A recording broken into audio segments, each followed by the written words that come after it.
पर अल्लाह बोल, बोल मेरी बहना अल्लाह बोल, बोल मेरी बहना अल्लाह बोल, हम सब एक है, सर्वांना माहिती आहे। आणि यांचे खिसे पॅक झाल्यामुळे यांच्या तोटावरती त्याची पट्टी बांधली गेली आणि त्या पट्टीमुळे हाताची साईट होत नाही आणि एरिया सर्टिफिकेट ह्या चर्चला मिळत नाही, हात चालत नाही। पण तो हात चालवण्यासाठी आम्ही यांना थोडासा वेळ देणार आहोत आणि जर ह्या वेळेमध्ये यांनी हात चालवून जर एरिया सर्टिफिकेट चर्चला दिला नाही तर RPI यांना सोडणार नाही।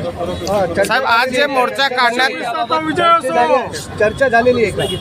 यापूर्वी आमची चर्चा झाली होती। DMC साहेबांनी पत्र आम्ही दिलं होतं, DMC साहेबांनी सांगितलं होतं एरिया सर्टिफिकेट देण्यास काहीच हरकत नाही। पण त्यानंतर काही अधिकारी मला वाटतं त्यांचं संगमत झालं विकासाकाशी आणि त्यानंतर देण्यासाठी टाळाटाळ करण्याचा प्रयत्न चालू आहे। साहेब, आज जी चर्चा झाली त्याच्यामध्ये काय आश्वासन तुम्हाला दिलेलं आहे का? आज अजून आम्ही चर्चा झालेली नाही, चर्चेसाठी आपण थांबलो आहोत। शिष्टमंडळ भेटेल त्यानंतर पुन्हा तुम्हाला सविस्तर माहिती दिली जाईल। तुमच्या मागण्या पूर्ण झाल्या नाही तर तुमचं पुढचा पाऊल काय असेल? तीव्र आंदोलन छेडण्यात येईल, वेळ पडली तर आम्हाला उपोषण सुद्धा करण्यात येईल। चक्काजाम करून एकंदरीत आपण काय सांगाल, ज्या प्रकारे आता सांगितलं आणि जिथे तिथे बिल्डरांच्या मुजोरीला कुठेतरी लोक बळी पडत आहेत, काय सांगाल? एकतर की हा जो प्रकार आहे हा फक्त ह्यांचा काय हा संपूर्ण मुंबईमध्ये आहे आणि एका ठिकाणी आपण पाहतोय की काही जो प्रस्थापित जो समाज आहे आज म्हणजे संपूर्ण महाराष्ट्रात जर आपण पाहिलं, आम्ही कुठल्या जातीला किंवा कुठल्या धर्माला विरोध करत नाही। ज्या प्रकारे एखाद्या धर्माचं एखाद्या जातीचं आरक्षण महत्त्वाचं आहे त्याच प्रमाणे एखाद्या जातीची धार्मिक जी स्थळं आहे हे सुद्धा वाचवणं जे आहे ते आपल्या सरकारचं काम। तर त्यामुळे जर ह्यांच्यावरती अन्याय होत असेल आणि इतरांना जर काही मिळत असेल तर मला वाटतं एक चांगली काल गोष्ट घटना घडली की सर्वांनी एकमताने काल आपल्या राज्याच्या विधानसभेमध्ये एक ठराव केला आणि मराठा समाजाला आपण आरक्षण मिळवून दिले। ही सगळ्यात चांगली गोष्ट आहे आणि आम्ही त्याचं स्वागतही करतो। पण त्याच बाजूने या राज्य सरकारने पाहिलं पण पाहिजे की त्या समाजाबरोबर इतर जे काही घटक समाज आहेत त्या घटक समाजावरती देखील अन्याय होऊ नये ही देखील भूमिका या ठिकाणी आमची रिपब्लिकन पक्षाची। आज या ठिकाणी 1000 लोक जर त्या चर्चमध्ये रोज प्रत्येक रविवारी येऊन प्रेयर करतात, 1000-1200 मला वाटतं कुटुंब आहेत आणि त्या कुटुंबाचं जी प्रेयर करण्याची जी जागा आहे ही जर या सरकारकडून किंवा जर या धनिक आणि या पुंजीपतींकडून जर हडप होत असेल तर मला वाटतं की ही फार मोठी शोकांतिका आणि त्याच्या विरोधात आज आम्ही या ठिकाणी उपस्थित झालो आहे। दुसरी या ठिकाणी महत्त्वाची गोष्ट एक अशी आहे की हे खाली जे चर्च आहे या चर्चमध्ये जे ॲक्टिव्हिटीज होतात त्या होणाऱ्या ॲक्टिव्हिटीज आहेत त्या ठिकाणी राहणारे जे रहिवासी आहेत त्यांना नको आहेत कदाचित, कारण अनेक रहिवाशांचा त्या ठिकाणी विरोध आहे की हे चर्च आमच्या खाली नको।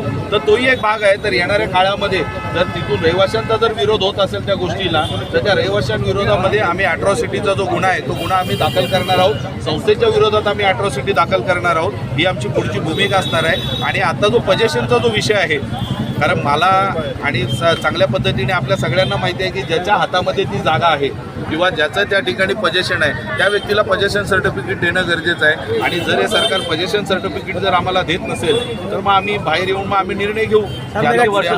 सवाल आहे आपसे, किती वर्ष जुनं चर्च आहे? हे जवळजवळ 45 वर्ष जुनं चर्च आहे आणि जसं की यांची ही तिसरी पिढी आहे आता या चर्चमध्ये येणारी तिसरी पिढी। 50 साल का चर्च है और बहुत पुराना है, कहीं साजिश तो नजर नहीं आ रही है, क्या कहेंगे इसके बारे में? नहीं, ये साजिश तो है ना। मैंने पहले ही बोला है कि जब जब बिल्डर आता है तो मलेरिया के साथ साथ वो बिल्डरिया रोग भी जो है वो अधिकारियों को और वहाँ के लोगों को लग जाता है। तो ये बिल्डरिया लग गया है, वो जो है वो बिल्डर को ये लोगों को देना नहीं है। क्योंकि मैं अभी वहाँ पे जब भी हमने विजिट किया था तो हमने देखा कि वो इतने अच्छी तरीके से वो चर्च है कि पूरा ग्राउंड फ्लोर जो है वो पूरा उन्होंने वहाँ पे रखा हुआ है। और ग्राउंड फ्लोर अगर इनको अगर चर्च देना है तो पूरा एक फ्लोर इनको देना पड़ेगा। तो बिल्डर को शायद से लगता होगा कि पूरा फ्लोर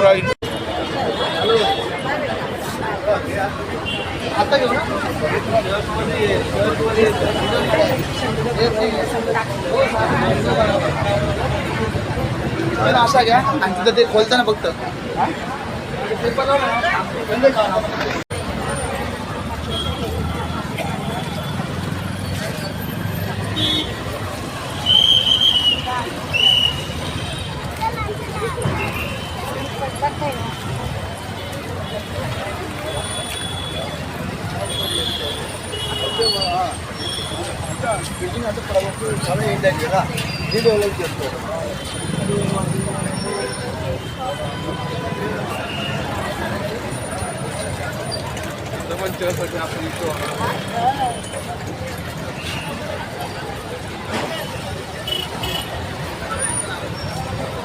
चला जाऊया।